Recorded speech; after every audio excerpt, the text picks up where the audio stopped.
Hello বন্ধুরা, মাই collection চ্যানেলের সাথে আমি অজয়। এর আগের ভিডিওতে আমি তোমাদের ভারত সরকার 1927 সালে যে স্কেয়ার 1 রুপি ডেফিনেটিভ কয়েনটা ছাপিয়েছিল সেই কয়েনটার সম্পর্কে ইনফরমেশন দিয়েছিলাম। সেই কয়েনটা তোমার দেখিয়েছিলাম, আর সেই কয়েনটার আজকের দিনে ইউএনসি কন্ডিশনে কিনতে গেলে কী দাম তোমার দিতে হতে পারে সেটাও তোমাদের বলেছিলাম। আশা করি তোমরা সেই ভিডিওটা দেখেছো। যদি কেউ না দেখে থাকো তাহলে প্লিজ দেখে নিও। এই ভিডিওটার লিঙ্ক আমি ডিসক্রিপশন বক্সে দিয়ে দিয়েছি। আজকে আমি তোমাদের এইরকমই আরও দুটো ভারত সরকারের ছাপানো রেয়ার 1 রুপি ডেফিনেটিভ কয়েন সম্পর্কে ইনফরমেশন দেবো। ভারত সরকারের ছাপানো প্রথম কয়েন হলো এই কয়েন দুটো। আজকে আমি তোমাদের এই কয়েন দুটো দেখাবো, এই কয়েন সম্পর্কে ইনফরমেশন দেবো, আর এই কয়েনগুলো আজকের দিনে ইউএনসি কন্ডিশনে কিনতে গেলে কী দাম তোমার দিতে হতে পারে সেটাও তোমাদের বলবো। তা বন্ধুরা, তোমরা এই জানতে চাই এই কয়েনগুলো আজকের দিনে কী দাম আছে, তাই প্লিজ ভিডিওটা শুরু থেকে শেষ পর্যন্ত দেখো। ভালো লাগলে অবশ্যই লাইক দিও, আর যদি কোনো বন্ধু আমার চ্যানেল নতুন হয়ে থাকো প্লিজ আমার চ্যানেলটা সাবস্ক্রাইব করো।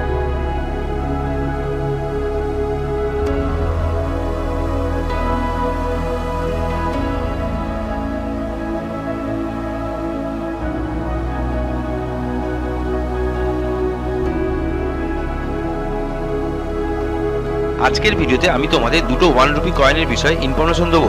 আমাদের দেশ স্বাধীন হওয়ার পর ভারত সরকার প্রথম এই দুটো 1 রুপি কয়েন ছাপায়। 1950 সালে প্রথম কয়েন ছাপায় ভারত সরকার। আমাদের দেশ স্বাধীন হয় 1947 সালে, কিন্তু 1947 সালে ভারত সরকারের নিজস্ব কোনো কয়েন ছিল না। ভারত সরকার নিজস্ব কয়েন ছাপানো শুরু করতে 3 বছর সময় লাগে। এই 3 বছর ব্রিটিশ সরকারের ছাপানো জর্জ 6 লেখা এই 1 রুপি কয়েন আমাদের দেশে চালু ছিল। তোমরা ভিডিওতে দেখতে পাচ্ছ জর্জ 6 লেখা এই 1 রুপি কয়েনটা। কিং জর্জ 6 এর পোর্ট্রেট রাখা এই 1 রুপি কয়েনটার হিন্দিতে, ইংলিশে আর উর্দু ভাষাতে 1 রুপি লেখা ছিল। এই 1 রুপি কয়েনটার মেটাল ছিল নিকেল ধাতুর, আর এই কয়েনটা বোম্বে ও লাহোর মিন্ট এই দুটো মিন্ট থেকে ছাপানো হয়েছিল। আমাদের দেশ স্বাধীন হওয়ার পর 3 বছর এই কয়েন আমাদের দেশে চালু ছিল। 3 বছর পর 1950 সালে প্রথম কয়েন ছাপানো শুরু হয়। 1950 সাল আর 1954 সাল এই 2 বছর এই কয়েন জেনারেল সার্কুলেশনের জন্য ছাপানো হয়। 1950 সালে এই 1 রুপি কয়েন অনেক পরিমাণে ছাপানো হয়েছিল। অনেক ছাপানো হলো যেহেতু এই কয়েনটা ভারত সরকার ছাপানো প্রথম কয়েন, তাই কয়েন কালেক্টরদের কাছে এই কয়েনটা যথেষ্ট ডিমান্ড আছে। 1950 সালে এই কয়েনটা স্কেয়ার কয়েন। এখন আমার হাতে তোমরা 1950 সালে ছাপানো 1 রুপি কয়েনটা দেখতে পাচ্ছ। এই কয়েনটার এই দিক হলো কয়েনের ওভার সাইড। ওভার সাইডের ঠিক মাঝখানে আছে অশোক স্তম্ভ। অশোক স্তম্ভর চারিদিকে গোল করে ইংলিশে লেখা আছে গভর্নমেন্ট অফ ইন্ডিয়া। অশোক স্তম্ভর ঠিক নিচে একটা স্টার চিহ্ন আছে। স্টার চিহ্ন আমরা জানি হায়দ্রাবাদ মিন্টের মিন্ট মার্ক, তবে এই স্টার চিহ্ন দেখে মিন্ট মার্ক মনে করে ভুল করো না, এটা কোনো মিন্ট মার্ক নয়।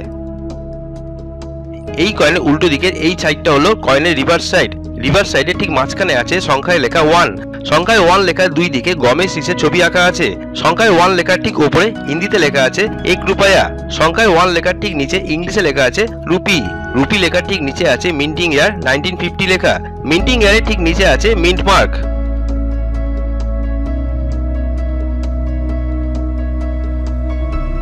এই কয়েনে মিন্টিং ইয়ার হলো 1950। মেটাল ছিল নিকেল ধাতুর। ওয়েট ছিল 11.66 গ্রামের। সাইজ ছিল 28 mm। থিকনেস ছিল 2.65 mm। শেপ ছিল সার্কুলার। 1950 সালে ভারতবর্ষের একমাত্র বোম্বে মিন্ট থেকে এই কয়েনটা ছাপানো হয়েছিল। ভিডিও শুরুতেই তোমাদের বলেছিলাম যে ভারত সরকার ছাপানো প্রথম কয়েন বলে কয়েন কালেক্টরদের পছন্দের কয়েন এই কয়েনটা। বেশিরভাগ কয়েন কালেক্টররাই এই কয়েনটা নিজের কালেকশনে রাখতে পছন্দ করে। প্রচুর পরিমাণে ছাপানো হলো যেহেতু এই কয়েনটার ডিমান্ড আছে, তাই এই কয়েনটা স্কেয়ার কয়েনের লিস্টে নাম আছে। এই কয়েনটার দাম যত দিন যাচ্ছে ক্রমশ বেড়ে যাচ্ছে। ফিউচার ইনভেস্টমেন্টের জন্য খুব ভালো কয়েন এই 1950 সালে ছাপানো 1 রুপি কয়েনটা। 1950 সালে ছাপানো নিকেল ধাতুর 11.66 গ্রাম ওজনের 28 mm সাইজের বোম্বে মিন্টের এই 1 রুপি ডেফিনিটিভ কয়েনটার আজকের দিনে ইউএনসি কন্ডিশনের দাম হলো 1000 থেকে 1500 টাকার মতো, 1000 রুপিস টু 1500 রুপিস। তবে ডিপেন্ড করছে কয়েনের কন্ডিশনের ওপর। আর এই কয়েনটা যদি নর্মাল কন্ডিশনে থাকে তাহলে এই কয়েনটার দাম হতে পারে 300 টাকা থেকে 350 টাকার মতো, 300 রুপিস টু 350 রুপিস। আমার হাতে এখন যে কয়েনটা তোমরা দেখতে পাচ্ছ এই কয়েনটা 1950 সালে ছাপানো বোম্বে মিন্টের কয়েন। এই কয়েনটা আমি 2 মাস আগে কিনেছিলাম। তোমরা দেখতে পাচ্ছ আমার হাতে কয়েনটা কি কন্ডিশনে আছে। এই কয়েনটা এই কন্ডিশনে কিনতে আমার খরচ পড়েছিল 250 টাকা, 250 রুপিস। এখন তোমরা যে 1 রুপি কয়েনটা দেখতে পাচ্ছ এই কয়েনটা 1954 সালে ছাপানো 1 রুপি ডেফিনিটিভ কয়েন। 1950 সালের পর একই কয়েন ভারত সরকার ছাপায় 1954 সালে। 1950 সালের মতো 1954 সালে ছাপানো কয়েনটাও ওভার সাইড আর রিভার্স সাইড দুটো সাইডই একই রকম দেখতে ছিল। 1954 সালের এই কয়েনটারও মেটাল ছিল নিকেল ধাতুর। ওয়েট ছিল 11.66 গ্রামের। সাইজ ছিল 28 mm। থিকনেস ছিল 2.65 mm। আর শেপ ছিল সার্কুলার। এই কয়েনটা শুধু আলাদা ছিল মিন্টিং ইয়ারটা। আর 1954 সালে এই কয়েনটা ভারতবর্ষের একমাত্র বোম্বে মিন্ট থেকে ছাপানো হয়েছিল। আমার হাতে এখন তোমরা দেখতে পাচ্ছ 1954 সালে ছাপানো কয়েনটা। আজ পর্যন্ত ভারত সরকার যতগুলো 1 রুপি ডেফিনেটিভ কয়েন ছাপিয়েছিল তাদের মধ্যে টপ 5 এর মধ্যে এই কয়েনটার নাম আছে। 1954 সালে ছাপানো এই 1 রুপি কয়েনটা এক্সট্রিমলি রেয়ার কয়েন। তোমাদের কাছে যদি 1954 সালে ছাপানো এই 1 রুপি কয়েনটা না থাকে তাহলে একটা অন্তত কিনে রাখার চেষ্টা করো। 1954 সালে ছাপানো এই কয়েনটা যে কোনো কন্ডিশনে থাকুক না কেন যথেষ্ট ভালো দামে বিক্রি হয়। আমার হাতে এই কয়েনটা এক্সট্রা ফাইন কন্ডিশনে আছে। আমি এই কয়েনটা 3 মাস আগে কিনেছিলাম। তোমরা দেখতেই পাচ্ছ কয়েনটা কত ভালো কন্ডিশনে আছে। এই কয়েনটা এই কন্ডিশনে কিনতে আমার খরচ পড়েছিল 3700 টাকা, 3700 রুপিস। তবে এই দামে এখন তোমরা এই কয়েন কিনতে পারবে না।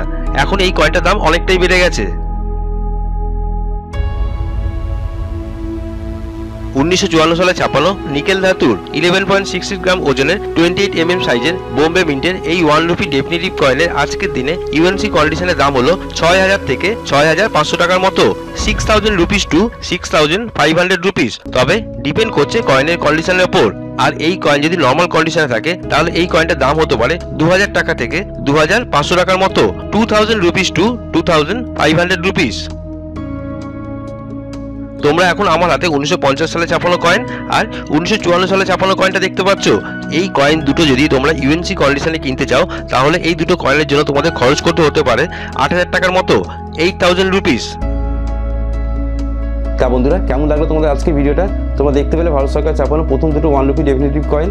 তোমাদের আজকে ভিডিওটা ভালো লাগলে লাইক দিও, কমেন্ট বক্সে লিখো তোমাদের কেমন লাগলো। এরকম নতুন নতুন ভিডিও আরও দেখতে চাইলে প্লিজ আমার চ্যানেলটা সাবস্ক্রাইব করে রেখো। আজ এই পর্যন্তই, নেক্সট দিন নতুন ভিডিও নিয়ে আবার দেখা হবে।